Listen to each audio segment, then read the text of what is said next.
রাতভর বৃষ্টি আর পূর্ণিমার কোটালের চাপে ভোররাতে রায়মঙ্গল নদীর বাঁধ ভেঙে প্রলয়ের রূপ নিল গোবাসা ব্লকের পুইজালিহরিতলা গ্রামে। মুহূর্তের মধ্যেই গ্রামে ঢুকে পড়ে নদীর জল ভেসে যায় শত শত কাঁচা বাড়ি, গবাদি পশু, জিনিসপত্র। আতঙ্কে প্রাণ বাঁচাতে উঁচু স্থানের দিকে ছুটে যান গ্রামবাসীরা। প্রায় 150 মিটার বাঁধ ভেঙে গেছে, গৃহহীন হয়েছেন প্রায় 5000 মানুষ। জলের নিচে চলে গেছে ফসলের জমি ও মাছের ঘের।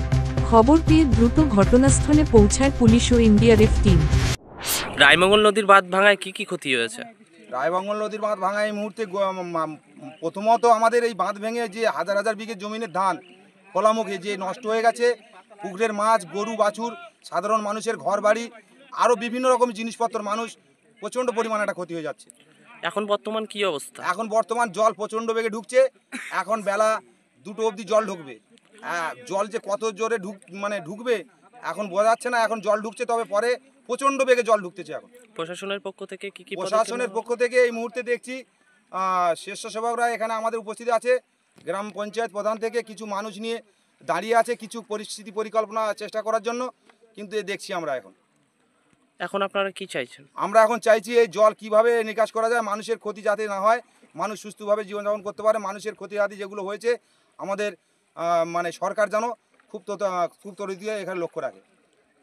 আপনার নাম? আমার নাম জগন্নাথ চক্রবর্তী। বাড়ি পুঁইজালি 114 নম্বর পার্ট, থানা গোসাবা। চলছে উদ্ধার কাজ ও ত্রাণ বিতরণ। দুর্গতদের রাখা হয়েছে স্থানীয় স্কুল ও সাইক্লোন সেন্টারে।